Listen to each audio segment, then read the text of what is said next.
There's no better feeling in the world than feeling inspired. And what I wanted to do was bring those conversations to light every single day for people. Because the thing is, when you're going through something, you're going through a tough time, and mental health runs through the podcast. In every single episode, there's an element of it. And the reason why I've got such a broad podcast is because we all face different problems. Now, when you're going through a tough time, what's the number one thing you feel? You feel alone. And the only person that's going to help you feel less alone is someone who's been through exactly it. Hello everyone, and welcome to another episode of Mind Movers. Today we have the queen of podcasting, and I am so excited to have actually my first female guest. I know that we're not necessarily doing it in chronological order, but I'm going to tell everyone because you're my first choice. You are amazing, Shivani. Shivani and I first met at an event, a well-being event, which is very topical for this podcast. So in essence, I explained to Shivani that this podcast is all about talking about mental health, but giving actionable points for people to do. And I think that, you've mastered that. I know it's always work in progress, but I really want the audience to take away something from you today and all the guests that we've had. Amazing. So I'm actually going to let you do your introduction, because I think what blew my mind so much is that you were working in a corporate arena. You decided to go in a completely different direction. You stuck to it, and now you are becoming one of the most popular podcasters, especially one of the most popular female podcasters, which is really, close to me. Sorry, Pay. But, there's very few women that are paving the way within the podcast industry. So do you want to tell us a little bit about what your job was and how you ended up doing what you're doing? Well, first of all, thank you for having me, Rhona. You are, I think, just as equally as highly of you. I think you're amazing, and it's so lovely to meet you as well, Pay. So essentially, I started as a management consultant, and I'll tell you my story. I was a lawyer. Yeah. I say a lawyer. I studied law at Warwick, and I hated it. I never felt good enough, and Warwick was an environment where everyone was so obsessed with education, very by the book, memorize everything, and I was never that kind of person, even in school. Studied law and then thought, what the hell am I going to do now? So I applied for a grad scheme at an energy company, and there I did one rotation, which was around transformation. And automatically I thought, wow, this is amazing. This is interesting. I moved to London because that job was in Nottingham, and I got into management consulting. And, a lot of the time we all want to see change within ourselves and change with other people, because I really believe that if you influence someone to change for the better, you feel amazing because you've helped someone. Yeah. And so that's what drew me to being a change consultant, because I felt like I could help people. And when I was at the energy company, I was helping people every day, and it was such a powerful position to be in, because I was like, this is a corporate role and I get to influence and help the way people think around certain things. And I hated it when I came to London, because it was very corporate, surrounded by red tape, doing the same thing over and over again. And, I was just telling the story today. My auntie, Reshma Sojani, is the kind of person who's paved the way for me, because without her, I wouldn't have been able to do any of this. I met her at a lunch that my mum forced me to go to. Yeah. She inspired me so much, because we don't see, and especially for me, I didn't see an Indian woman that was so powerful, inspiring, and owned the room. Yeah. I hadn't seen Indian women like that. A lot of people within my community, they're housewives, or their husbands are the main breadwinners, and so the women are always overlooked. They don't pay for things. They're not the ones who, dominate that room. So when I saw her, I thought, oh my God, you're amazing. I would love to be like you. Yeah. And then coincidentally, that summer, I've never been to New York. That summer I was going to New York, and she lives there. And she was doing a podcast. And she was doing a podcast in a room like this. And every podcast I was watching at the time was Jay Shetty, Tom Bellew, Lewis Howes, massive production teams. Yeah. And in that moment, I thought, well, I could do this. Yeah. So why can't I? We went for dinner that day, and I was telling her about all these ideas. And I came up with the Indian problem. And I thought, that's a bit negative, isn't it? And I'm going to get really executed on that. And everyone's going to be like, you hate being Indian, which is not the case. But what I really wanted to do was bring my personality to it. And as a young girl, I've always been someone who's challenged taboos. I've always asked why a million times. I've always questioned the way in which we do things. And so what I realized was a common theme was breaking down different stereotypes and taboos is what I wanted to do. And then one day when I was on a run, I kept thinking millennial, and I thought, I don't know what I want to do. And then I thought, millennial mind. Yeah. Just came to me. And I started the podcast just audio. And I would go to people's houses, take my £50 camera, borrow my £50 microphone, borrow my friend's camera and record it. honestly, just Point absolutely and shoot style. shambolic. Yeah. Balance it on several books that they had in their house, or on a vase or a table or something. And I sat on the episode for 6 months. And anytime anyone starts something, there's always this massive fear that comes about. And that's what happened to me. Anyway, fast forward 2.5 years later, and now you've invited me to be on your podcast. So here we are. Well, this is actually Payman's podcast, and they have lots of subscribers for this. But I think the main thing for me was, and Shivani, I've been so lucky to now call you a friend, because I think we've known each other for a while now, and I'm like, she's so great and so inspiring. And, with Payman, I said to him, again, I like to challenge taboos and stigmas. And dentistry, as you know, has the highest suicide rate of any profession. People are too afraid to talk about it. And dentists are really scared of being vulnerable. And they often suffer in silence. And they find it really difficult to talk about the issues. And I said to Payman, do you know what? Let's just screw this. Let's talk about it. Let's really bring on guests that are inspiring and successful and have had their own struggles and issues.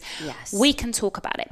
Now, a few things about what you said that I want to just delve into further. You obviously said that you come from an Asian background, and that's actually like the majority of dentists. I'd say about 80 or 90%. Yeah, doctors and dentists. Yeah, exactly. And often a lot of them end up in the profession. But the funny thing is that you said is that within your community, a lot of women would have the more kind of subdued careers, like being, I don't know, housewife, etc.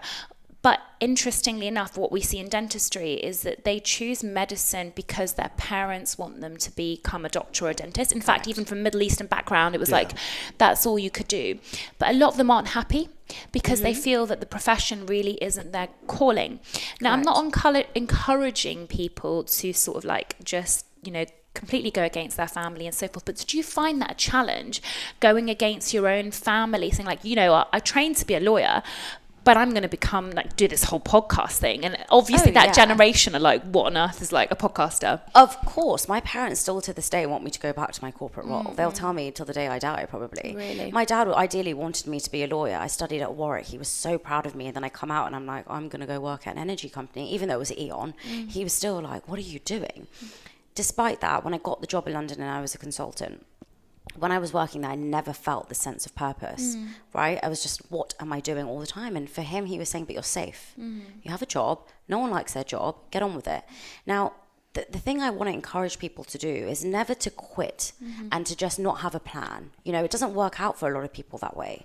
It's really important to first figure out what you want to do. So one of the things that I started doing when I was working was modeling. And I thought I would like it because I'm very creative. I thought, it'd be nice to get dressed up. I hated it. And I actually posted about this. If you scroll down on my page, I've always talked around mental health. And I talked about the time where I'd quit my job. I'd moved from Eon to London, and I had like a 3-month off when I took a sabbatical, essentially, because they gave me voluntary redundancy. So I thought, I want to travel. Now, in this time, I was traveling the world by myself, and I was modeling full time when I came back to the UK. I was deeply unhappy.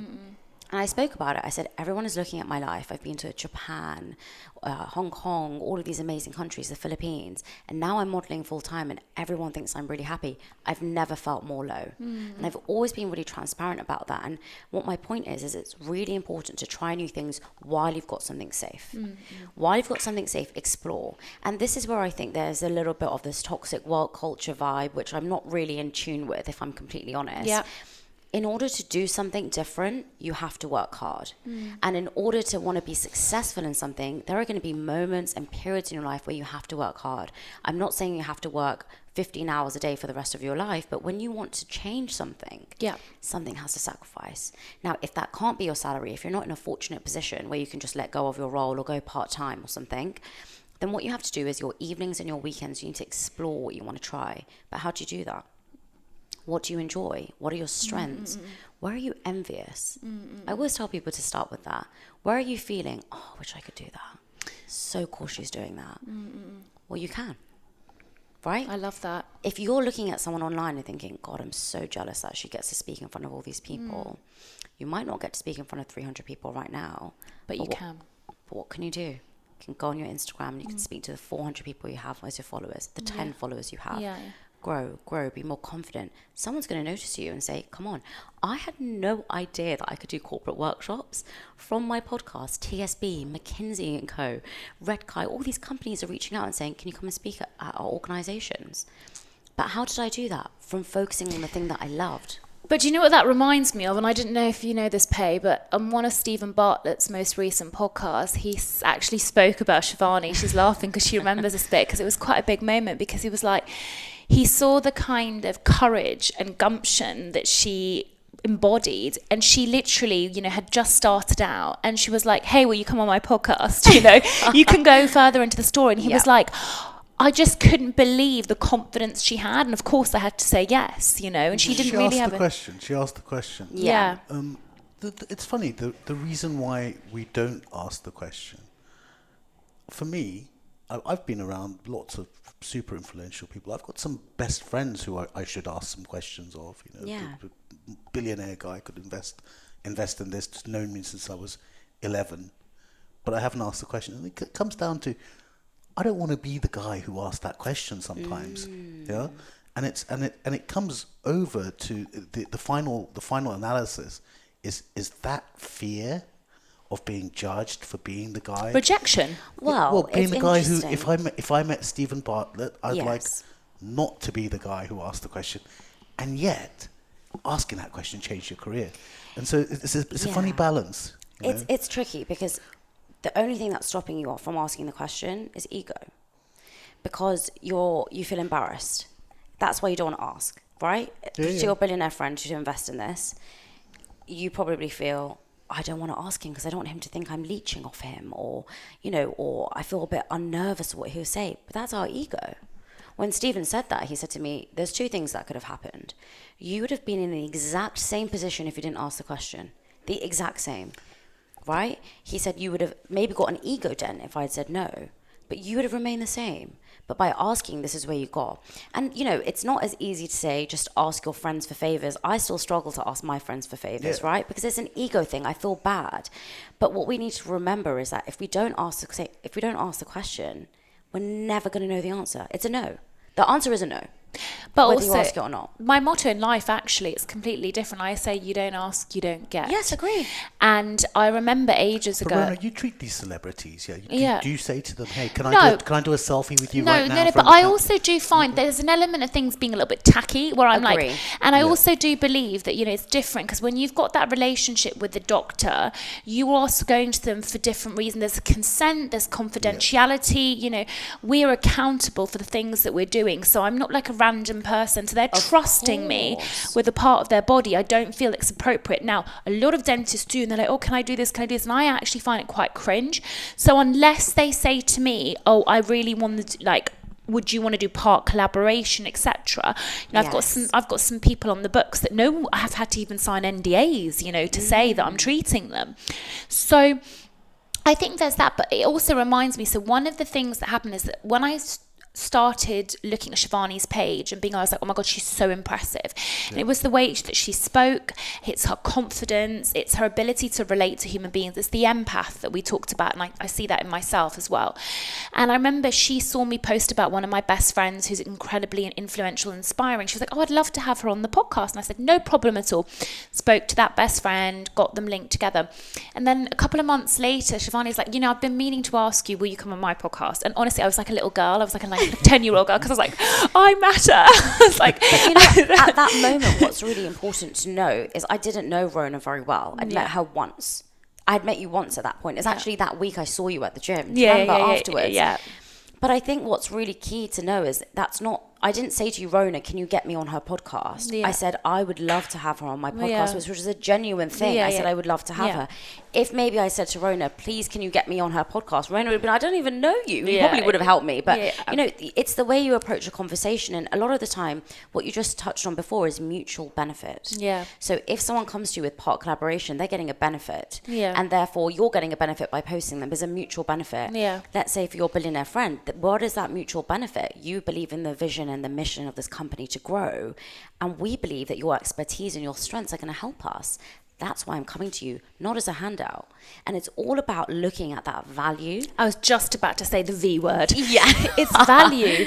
It's value. And I was just saying, so just before this, I was in a meeting with Invisalign, actually, with my reps, so, you know, Invisalign, the brand. And they said to me, I was talking about lecturing and so forth, and like how people are paid different amounts in different countries, and they were like, oh, but like, is it the money thing for you that would drive you? You know, they want me to do public speaking. I said, it's not about money, but it's about value. And I was like, I also am at a stage in my dental career that if an influencer approaches me and it's like, I want to be treated for free, immediately I say no, regardless if they are, because I'm like, you don't value me, and not valuing me annoys me. Does that make sense? Yes. You know, and that's better than the conversation of them being like, can I book in for a concert? And then being like, that was great. How do you want to do this? Do you want to do? Because then they're offering me something. And that's the thing. I think as human beings, we like to feel valued. And that's why dentistry is so hard for so many people, because people walk into the room and go, no offense, but I hate dentists, before you've even sat them down. It's putting a block. Yeah, it's a block. So there's the real sense, I think, of being undervalued as healthcare professionals within the medical sector. Before we go any further, though, I hate dentists means I am very scared of dentists. Of course, but they don't hear that. The dentist They just don't hear that. Yeah, you're right. They don't hear that. I'm scared is what Yes, that of patient's course. saying. Because they haven't had a good experience, so they don't feel comfortable being in an environment.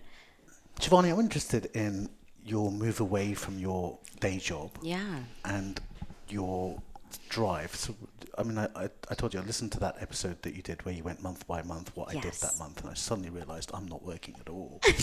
She made me feel like that. Imagine how hard I work. And then I had her planner. I have her planner, and I was writing everything. And I was like, oh my gosh, like this girl, I see how her mind works now. You know. I mean, there's a bit in that she literally just out of tiredness just dies, you know, just out of tiredness, Yeah. And it takes 3-4 days of sleep to recover. You know, I've been there. I've been there, but not because of work.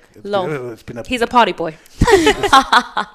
I've been there because of work. Then I thought back, and I thought at the beginning when I was doing everything myself. And by the way, your story screams out: employ, hire. Yes, I need to. Hire. I need to. I don't know if Delegate. I don't know if you've got enough money coming in order to do that or whatever it is. I want to touch on that. But there comes a moment where, and continuously moments where you need to hire. It's true. You know, I know. absolutely. I say that every day. I'm and like, doing, help me. doing everything yourself is a brilliant thing that you have to learn, so that when you hire, you can speak their language. Correct. Right? Sometimes I've hired social media agency to do adverts for me, and they beguzzled me with their words. I mean, if you don't know what a lookalike audience is, they'll say, "Oh, we'll put a lookalike audience on here." You have no idea what that is. About, If you don't know what reach is, if you don't know what cost per impression is, you know, any of that stuff. So, and I didn't, and I spent thousands, wasted thousands. But now that you've been in the trenches and you know every little part of it, hire, and when you hire, you'll see the quality will go down. Yes. Compared to you doing it yourself. Scared so I can watching her face. I've hired, and I'm literally like, what are you doing? No, the quality will go down. Yes. Unless you're very lucky. Yeah. And then the skill of, you know, why does Stephen Bartlett sell his company for 100 million? It's true. The skill is to then put that passion into those people. It's true. Training them. Sharing a vision. I think that's the thing. It is really difficult. I mean, you know, managing everything yourself comes with a lot of joy because you're doing it and it's coming out of pure passion. And I think that's how I'm able to drive myself to work really hard. But, you know, I never worked hard when I was younger. In school, when I did my law degree, when I was at Aeon, when I was at Atos, I wasn't a hard worker. And finally, when I had my podcast, I worked so hard and I was so happy that finally I wanted to do that. And everyone at work used to always say to me, you're so strategic, you're never in the detail. You know, at work, I used to do well, but I was never the best. And now I'm like, I can be the best in this. And that's what pushed me away from my corporate role. I had to make a decision. But sorry to interrupt, but talking about motivation, okay, you want the best podcast in the world and you enjoy doing this. Yes. I get those two things. Yeah. But what's the agenda of the podcast? I mean, what's the motivation? Is it that you're trying to change the narrative around conversations around millennials? Yeah? There is no better feeling in the world than feeling inspired.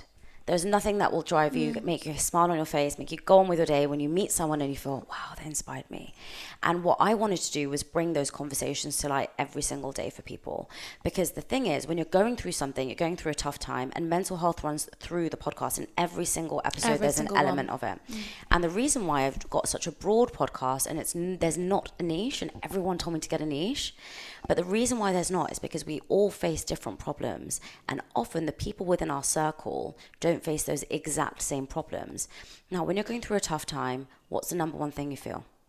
Alone. There we go. You feel alone.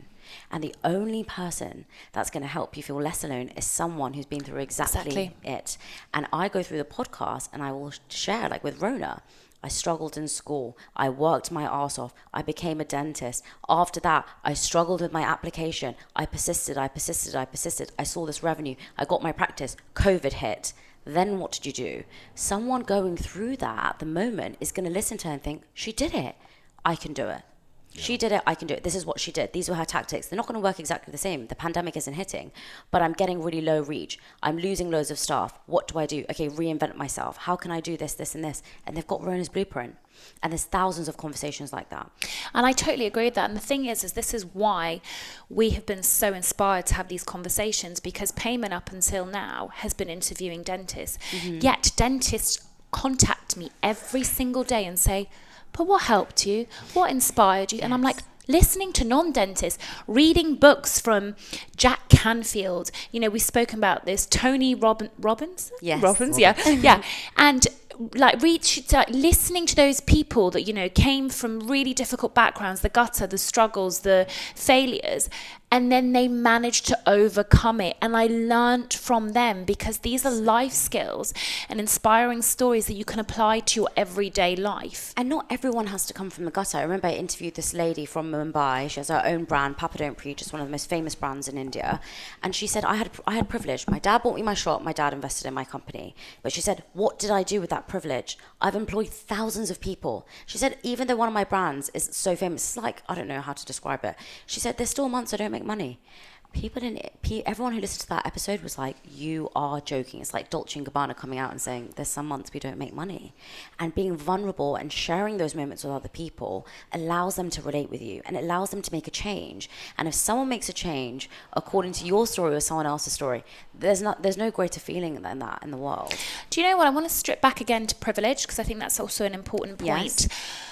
Actually, Payman, I think you were the one that first said it to me a few years ago, because I think I was feeling a little bit bitter and perhaps a bit jealous in hindsight of something or someone. And you said to me, but even if they did have everything handed on the plate, that doesn't mean that they don't have the right to be successful. Correct. And that really resonated. I was like, you know what, you're right, because we cannot control what circumstances we are born in, right? Like sometimes people have really privileged parents, some people don't. We all have our own level of privilege, by the way. Yeah. Every single person on this planet has some level of privilege, whether that's you're living in your parents' home, whether that's your parents sent you to a decent school, whether that's your parents helped you with your university, whether that's your parents gave you food when you came home from school. Thousands of children don't have school meals. Yeah. They don't have the ability to learn the way that some people do. Very true. Everyone has their own level of privilege, yet we're so quick to judge someone.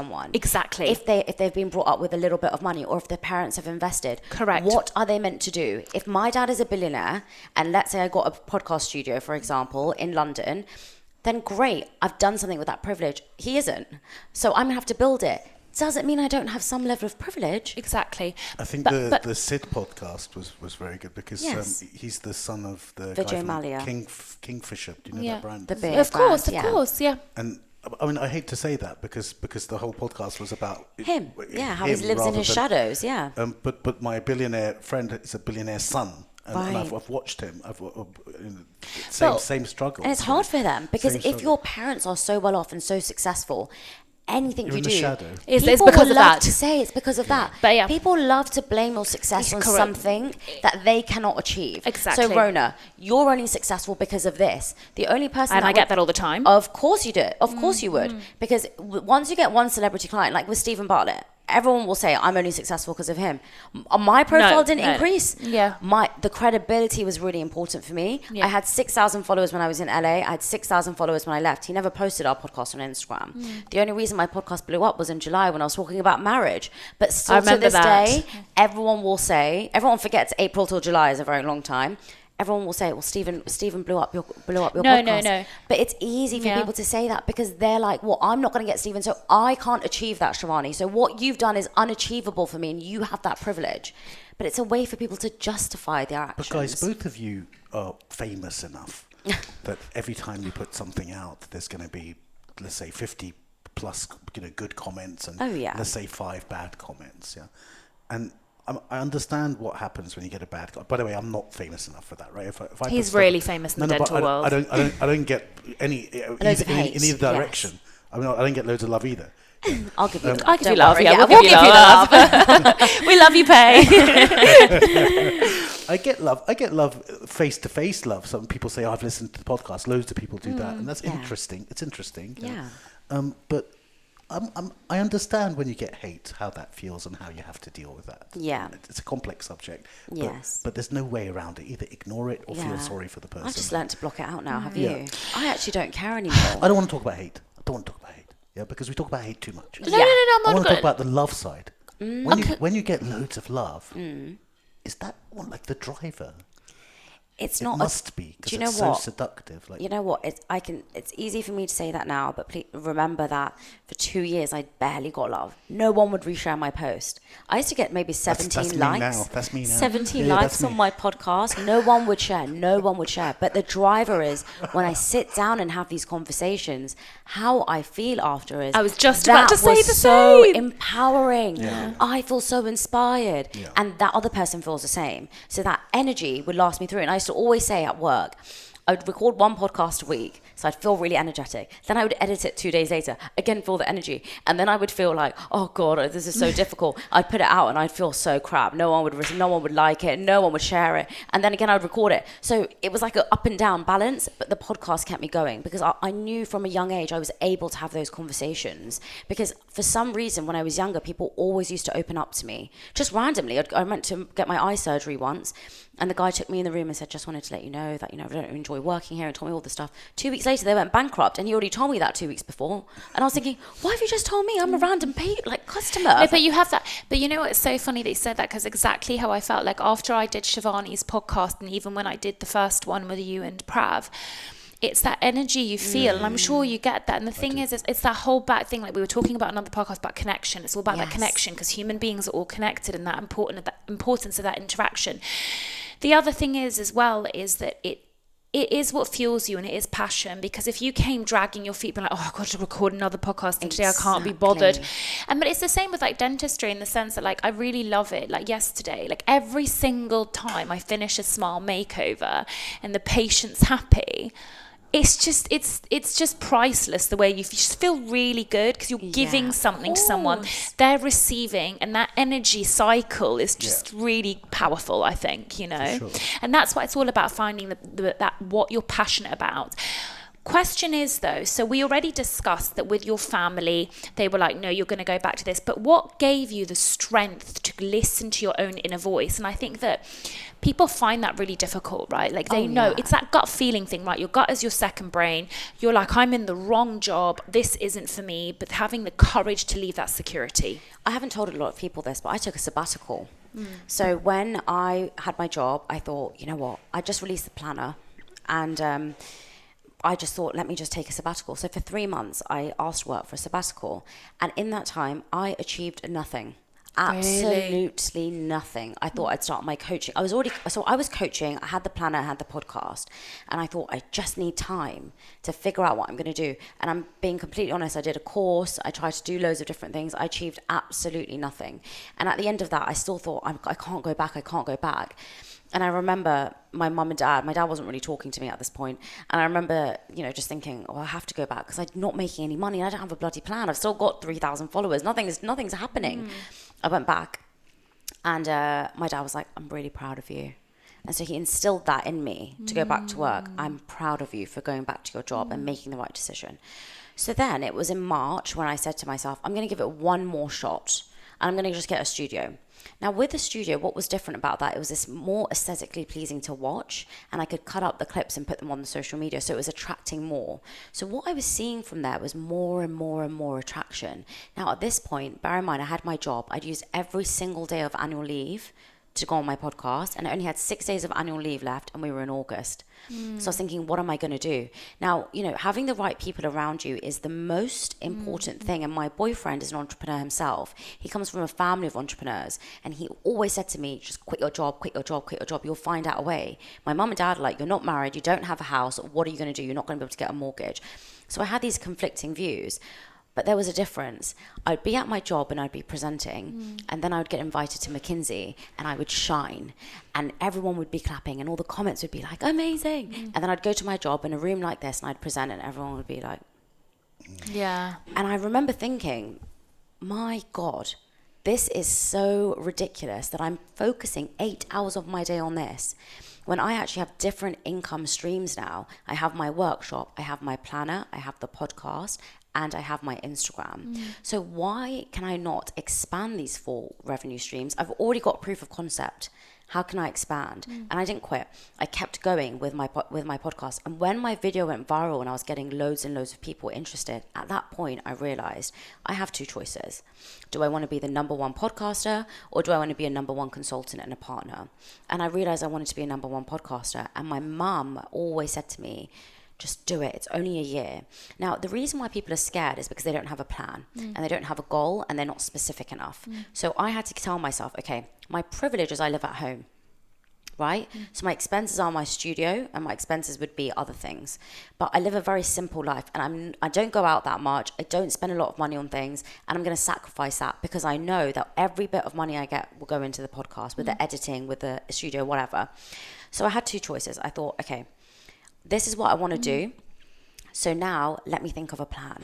And I thought, okay, I can, as my followers are growing, I can make money from Instagram. These are the sponsors I want to work with. This is how I think the planner is going to grow.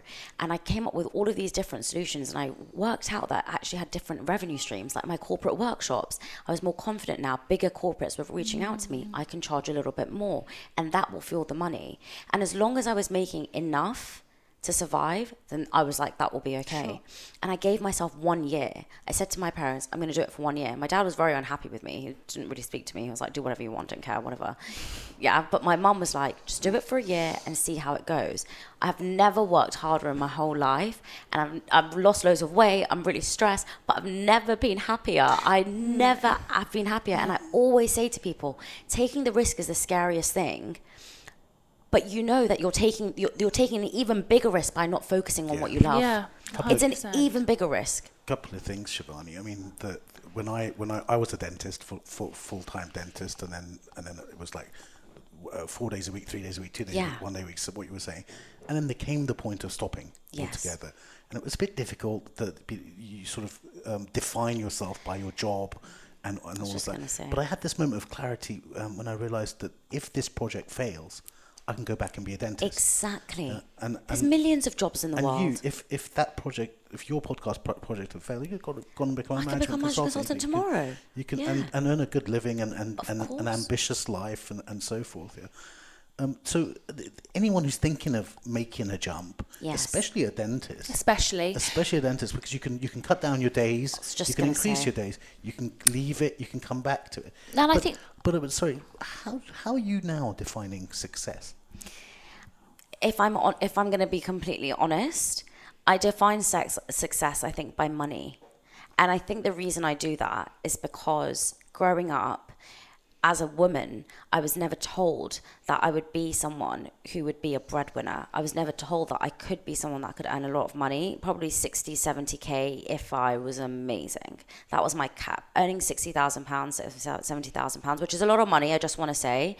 But that was like dream big, ballpark figure. Yeah. And now I don't have fear about that. I'm very, I guess, confident that one day I will, but I see myself at the moment as, not as successful. Everyone thinks I'm killing it because I've got loads of followers and I've got all these false measures of success. But I'm like, well, I'm not, I haven't got my own studio and I haven't got a whole team. And to fuel all those things, you need money. And it's not like I think that's the definition of success, by the way. I think that at that point, I would think, okay, well, there's something else. That's probably my next milestone. Yeah. I think my definition of success is, I guess, actually to reword the question, is just being happy every day, doing what I love. And it's so powerful to wake up every day and think, this is what I get to do. Last week, I interviewed 2 of my most dream guests and I did a TED Talk on Saturday. I mean, I was at the start of the week, I was thinking, I would have dreamed about this. And I quit my job 6 months ago and now I get to live my dream week. This is the life. And it's not about money for me to live in a fancy house and for me to push. I really want to just make the podcast the best ever. So if I can get a studio with crazy lights and crazy backgrounds and 7 people running the audio and visuals and cutting up the clips, that to me will be amazing, because that way we're reaching millions and billions of people. Right now we're reaching the hundreds of thousands. I want to reach even more. To be honest with you as well, I always say that money does buy freedom. It may not buy happiness, but it does buy freedom, and it helps with choices. Gives you the tools. So yeah, like you said, it's the ability to have a team. It's the ability to focus on the things that you want to. Because I think the money thing is a dangerous, slippery slope, because if we continuously define that as being the ultimate success, when is enough? You hit 1 million, then you want 10. Shivani, we're 2 years in. 2 years in, yeah. Well, I mean, we made massive losses for 4 years. Yeah, everyone says massive that. Losses. Everyone says that. Houses were on the line. Yeah. Credit cards, putting credit cards into our own machine. Yeah. To just stay afloat. I know. If you're calling it a business, it's weird, because it's art. Yes. It's a business.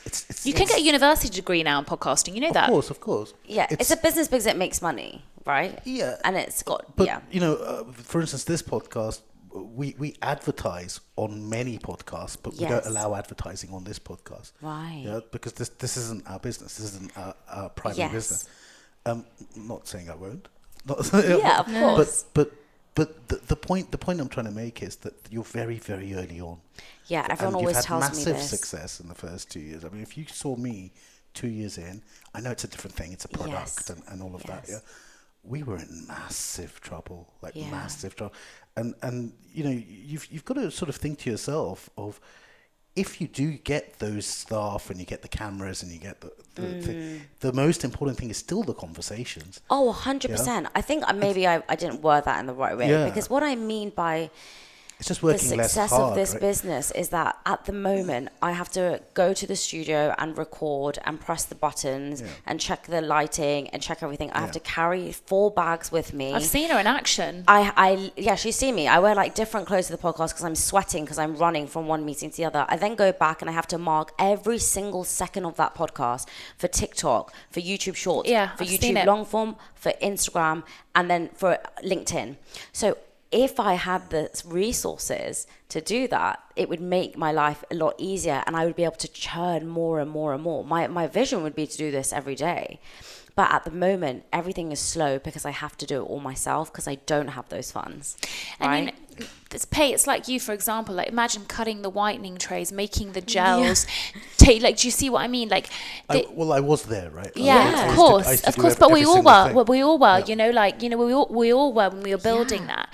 But I think success is a funny one, because I think ultimately some people massively define it by just finances. But you used a really important word, which you said was happiness, and happiness means different things to different people. And I think there's no shame in saying I'll be happy if I'm financially comfortable and secure. You know what I mean? So no, we don't all need to have this goal of being a billionaire. That is not my goal. Yeah. It's absolutely not my goal. I don't care but about even being a billionaire. if it was, there's no shame in it. But even if you want to work really hard to be a billionaire because you want to provide for loads of different people, amazing. Or if you want to just sit in a mansion by yourself and enjoy your life, your £500 gold coffee every day, amazing. Yeah. So happy for you. Yeah. We can all have our own goals. Yeah.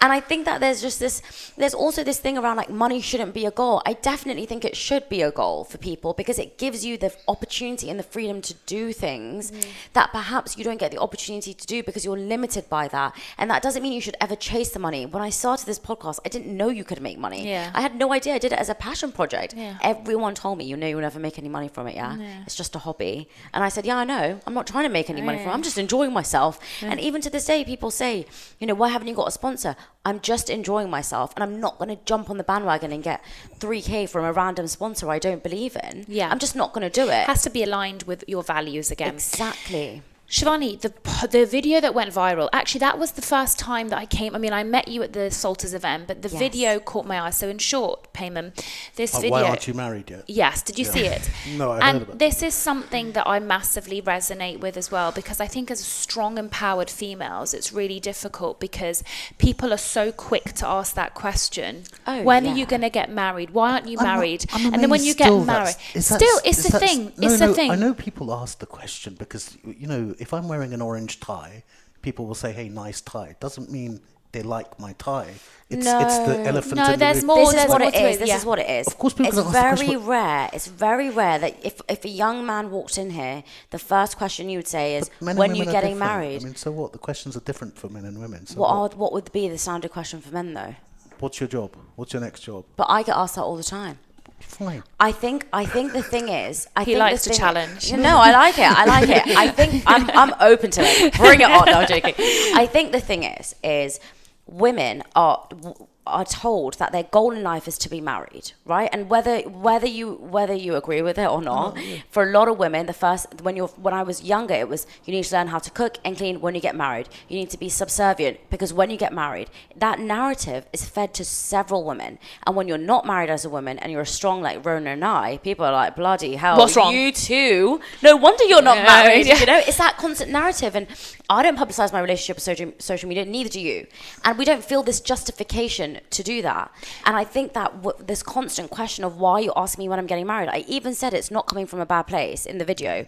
What I said is when you're constantly asking someone when you're getting married, you don't know what's going on behind closed doors. Yeah. It's the same question as when couples get married and they're trying for kids. You don't know if they've had a miscarriage. And all you're saying is when you're having kids. And the reason why we do that is because we all think there's one particular path to follow in life.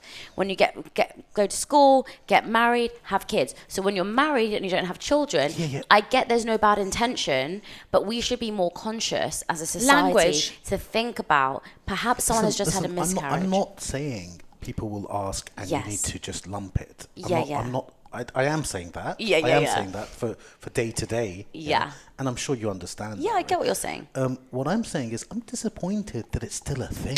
But Payman, you're progressive. It's such a thing that it's gone viral. Yes. Like, yeah, we're viral. Exactly. But the thing is, I wouldn't have thought it would. Yeah, but listen, but you know what? I'm certainly not training my daughter into. Great, fantastic. You must have a boyfriend, husband. But the thing is also like you have to and your daughter's really lucky because also like Shivani coming from an Asian background and me coming from Middle Eastern background, it is so heavily ingrained in our culture. It's not just our parents, it's the community. Yeah, and there's something that it's really my father, unfortunately, the most wonderful man in the entire world, and I love him so much, literally sat me down and was like, when I was in my 20s, and was like, it's really important that you're married by 30 and that you consider having children around then or just before then because your fertility will go down. A fertility yeah, exactly. All right, and I get it, and there is like, of course, science around that, but as a result, the pressure that it put on me, and now even really sadly, Payman, I have conversations with some of my intelligent male friends who are single and almost 40, and they're like, I don't know if I'd date a girl in her mid-30s because, I don't know, like it's a bit old. And it's really, it's quite worrying, right? Because in that she can't be the mother of my children. Yes, and like it's a bit old to date a girl in her mid-30s. And I'm like, I'm thriving. I'm so much happier in my 30s than I was in my 20s. So I still think, and this is why so many people resonated with that video, because you'll be so shocked that so many women still feel that by 30, if they're not married, they're on the shelf. Oh, yeah. You know? 100%. All of the comments were that, and all of the comments were like, how do I tell my parents to back off? How do I have this conversation? It's still very much prominent, and people love to say, "Oh, that's olden ages. No one ever talks about this now." People do. It's so relevant for women now. And it's the whole risk thing that Shivani is saying. It still applies to relationships. People would rather be in an unhappy relationship or a dead relationship than leave because the risk of leaving is too much. The risk of being single. That went viral. Exactly. Why you should leave? Yeah, exactly. Because a lot of the time we stay in things because we think there's never going to be something better. And that isn't, by the way, me encouraging you to, when you have an argument with your partner or something goes wrong, to be like, I can get better, someone else will treat me better. It's more if you're in a toxic relationship and you're unhappy every single day and someone's putting you down and you feel undervalued and you feel you're not heard and you can't communicate. Communication is the most important thing in a relationship. And if you can't communicate with someone effectively and you're arguing every day and you're screaming at each other every day and you're feeling stuck, don't be scared that there's not going to be something else out there. Because we don't say stuck in a job because we think there's no other jobs in the world. But also, better to be without someone than to be with someone that makes you miserable. That's my life 100%. goal. Now, I want to I know that you have done some incredible things, but I want you to tell us what you think the 3 most important things that you did in your life to help your emotional well-being and mental health, especially through your transitional phase where you did something like leave a secure corporate job and so forth. And when you've reached those lowest moments, what were the 3 most important things that you did? Whenever I reach a low moment now, I know this sounds really annoying in consultancy, but I really plan. The first thing I do, and I tell everyone to do this, was just write all your problems down. I just write them all down on a sheet of A4 paper on the left-hand side. And once I've written every single one of those problems down, I draw an arrow. And I draw that arrow, and I leave it. Yeah. I leave it. I also get another sheet of paper, and I write down the 10 things that I'm so lucky to have. That's not grateful. I'm grateful for my cup of coffee. It's not that. It's more, I'm so lucky to be able to learn so many things off social media. I'm so lucky that all these things I write down, okay? So I write that. Then I get back that list of all of my problems, and I say to myself, what if someone else was telling you those things? And I draw an arrow, and I say, okay, well, I can't think of that one. Okay, my friend Vicky, she's going through this. What would I say to her? Yeah. And I write those things down. If I can't fill anything out, this is one tactic I do, and I pretend I'm in therapy. And I pretend that the event has passed. So whenever I'm going through something, I always remember this is part of my story. Yeah. And I'm going to make it. And this is going to be so funny. So one time I had an editor and I was working with him, and one day he just quit. And I remember thinking, my God, what on earth am I going to do now? Because I had my job, and I remember thinking, I can't do it. And I just wrote down, this is going to be so funny. I had this amazing editor, and now I have to do it myself. And I just remember pretending I was in therapy. I'm worried about this because, okay, well, why are you worried? Because I'm not going to be good enough. So it's your limiting belief. So why do you think you're not good enough? You haven't done it before. Yes, you have done it before. And I genuinely just talk to myself, not to myself in front of a mirror. I'm in a car, I'm listening to music, Ludovico, and I love him. And I just pretend like I'm in therapy, and I talk back to myself. And that's actually a technique that a lot of people use. Do you know something else I've done actually, which really helps? I wrote a letter to my future self, and I wrote about the key events that I thought I couldn't get through. So it'd be like, dear Rhona, you've done so well. Do you remember that time when you were really stressing out that the practice wasn't going to survive, but then you got through it? You also thought that you'd never find a loving, nourishing relationship, but do you remember? And then I talked about stuff that in the same way like manifesting works, and been like, you're now together and you have 2 gorgeous children. It sounds really crazy, but it changes your state of mind. So it's writing a letter to your as if you're in your future self, and telling yourself the characteristics, like you're resilient. You know, one of the reasons in the performance planner, the V2 I've put something that I am proud of. Today I am proud of, because one of the other things when people are low, I tell them, just write down 5 things that you're proud of, whatever they might be. And people will say, well, nothing, I'm not proud of anything. And I'll say, well, I'm really proud of you for sharing how you feel and being vulnerable. And then they'll say, I guess I am that. And I'm like, do you help other people? And they say, yeah, I'm really proud of being so caring. I'm really proud of being empathetic. And slowly you start to see the strengths that you have. But we shouldn't wait for those moments. And it's really important to every day write down some of your strengths and things that you're proud of, because you're instilling those things within you. And that's why I don't really have those days now where I'm at a complete low. But when I do, that exercise is so powerful, because there's always a solution to something. Always. You alone might not be able to figure it out, but someone else will be able to help you, whether that's a friend, a loved one, a therapist. Google it. I'm struggling with this point. There'll be thousands of YouTube videos on telling you how you can solve it. Guys, you don't have children, do you, Shivani? No. So both of you, do you want children? Yes, definitely. So both of you are ambitious, you want children. We've got that work-life balance thing that everyone has. Have you got examples of women that you'd look up to who pulled it off, in your opinion? As far as ambition, kids, family. But this is, hold on. Can I go? I was going to go, I'm going to go like quite big celebrity, but for me it's Amal Clooney. Like, she's somebody that I really look up to, because number one, she's an incredible career woman. She built her own career without George. She's a humanitarian. They have kids. Do you see what I mean? So they have kids. So why can't George Clooney be our role model? Because you have no idea what her relationship is with her kids. But why is it that we're asking about the mother's relationship and not a father's? Because it's you guys we're talking to. But this is a question that is asked a lot, right? How will you balance it as a woman?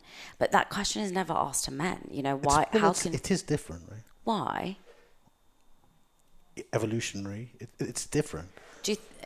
Why do you think a woman should be different to her kids than a man? Yeah. Really? Yeah. Why? Well, It's interesting. interesting. My The father might. relationship between a woman and her kid is different to the relationship between a man and a kid. Why? I mean, do you not accept that? Or do you, No, I don't think that. I have a very different relationship to my mum and my dad. do you not? But I think No. I think a maternal instinct is something actually Yes. hormonally there is something that goes on. Maybe. My- I haven't had it, so I don't know. So my father does say that because obviously when you're growing a baby, things like and because Yes. the man's not growing the baby, there is No, something there that are- goes on there a are hormonal. some men who are, some men who aren't. But Yeah, but- my but dad's men- very emotional. He's men very and- open Men and with his women are feelings. different. Men and women are different, but I think in terms of balancing, I think there should be equal responsibility for Sure. a man and a woman. Yeah. Totally, Yeah. responsibility wise, but I Yes. think you're talking more about like I think what he's saying is that a lot of people, and I do agree, and Payman, I might be wrong, a lot of women, their identity is either heavily linked to their career or to Oh, their yes. children, Yes. and a You lot can have finds both. it to have both. Do you see what I mean? Yeah, Where you so see that's like, what I'm asking. yeah, and as I said, I just gave Got him it. this. But we There's don't know- people we within don't- dentistry. Do you know her? Do you know her? No. No, I'm talking about people you know, because you really don't know, do you? You don't know. You don't No, know. of course not. She could be ignoring her kids. She could have No, nannies of course. running Okay, the thing fine. and- But from what people You you would know. need to, though. I think if you want to have a successful career, just like a man would want to have a successful career, one of you has to decide if you're going to stay at home. And if you Yeah. can't stay at home, you have to have a nanny. That doesn't And mean I you're not had nannies. connected. Nanny's Yeah. a damn good idea. I had Yeah. nannies, Me and too. I have an incredible relationship with my parents, and I don't feel Yeah. resentful or Yeah. neglectful. What is interesting, and I keep coming back to this, is Gabor Matia. You should get him on your podcast. I he's love amazing. I listen to his But he podcast. actually he would say that the importance of parental presence, whether it's the mother or father, starts as early as in the womb. Yes. That if you are neglectful, resentful, anxious, it will affect your child later on in the way that they come out, and it is biologically ingrained. And they've done loads of studies on rats and so forth, and addiction and all this kind of stuff. So actually, he would argue that attachment issues are really important Do you know- as young. Do you know a woman? yeah. Do you know a woman who's pulled it off in your opinion, or do you? Yeah, I know. Yusra, Zainab. Yeah. These You are know two what? dentists. I do think it depends on what you define as pull it off. Reshma, the lady I was speaking about, my auntie, she's an amazing mother to both her kids. She did a speech with her baby on her hip. Yeah. She's breastfeeding at like the Golden Globes. Do you know what I mean? Like that's what she's my doing. goals then. That's She's exactly what I want to be amazing. doing. She's amazing.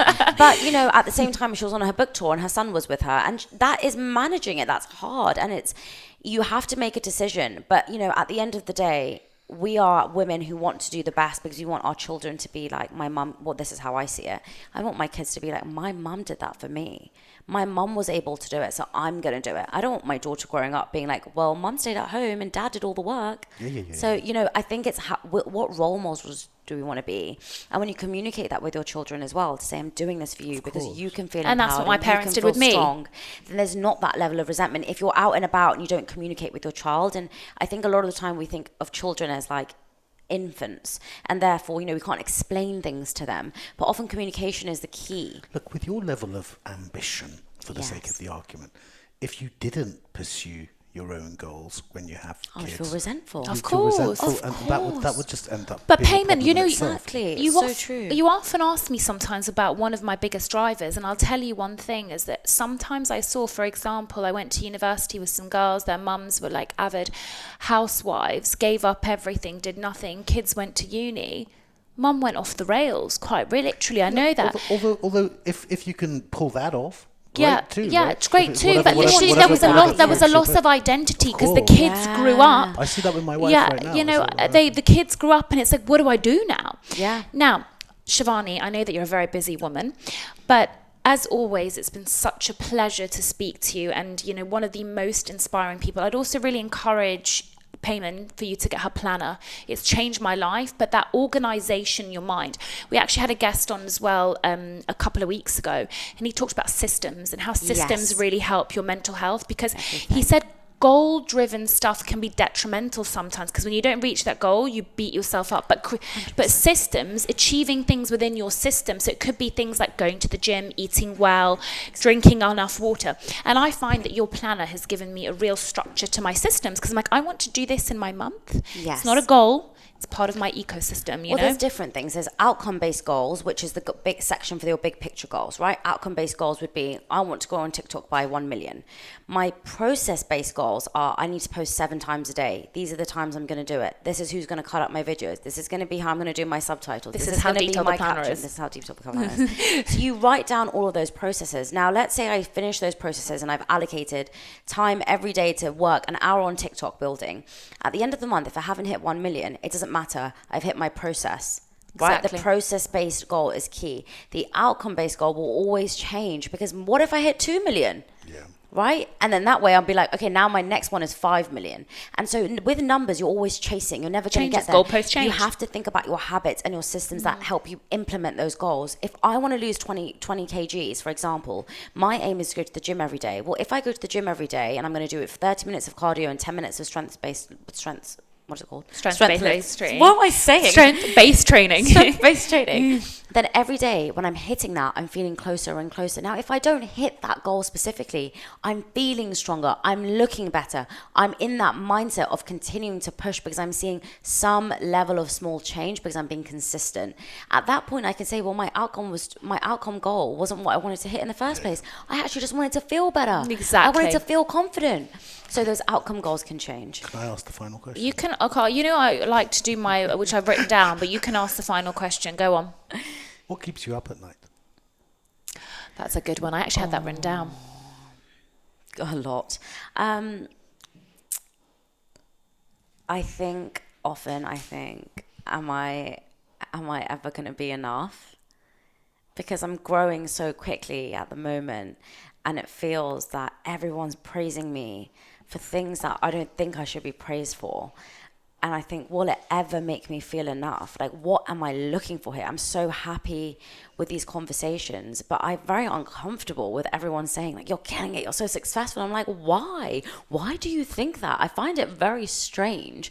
And when I think about that, sometimes when I go to sleep, I think, what are people seeing? Like, what are they seeing? And what really defines someone killing it? Because I really think that, okay, yes, I've grown, and yes, I have nice conversations, whatever.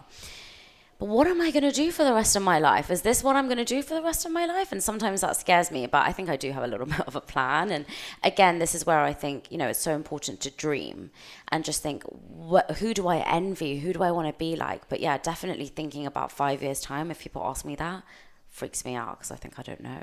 I'm not sure.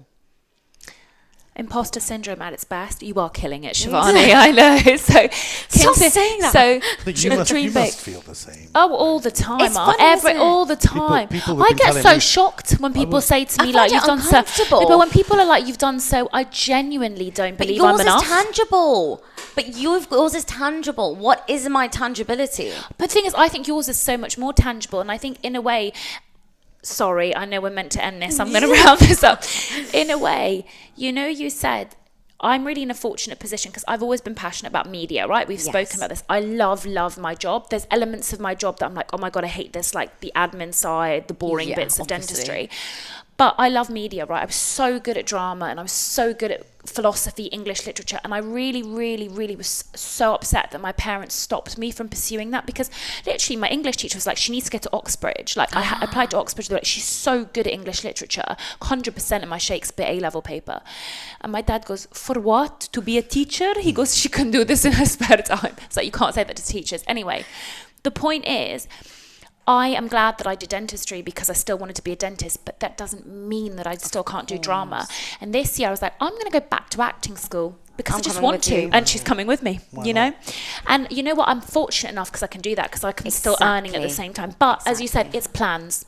Exactly. So thank you very much, Shivani. You've been an incredible guest. Thank you so We're much. so honoured to have you here. happy to be And we here. can say that we're one of the originals when she's got those 1 million followers, Pay. All right? Okay, thank you again. Thank you so much. Bye. Thank you.